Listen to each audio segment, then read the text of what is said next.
વાયેલું તારે વાઢવું પડશે, કરેલું તારે ભોગવવું પડશે।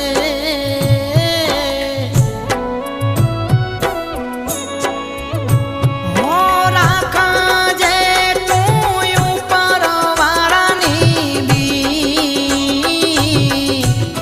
કોઈનું ખોટું જો કરશો તો ઉપરવાળો નહીં છોડે ભાઈ।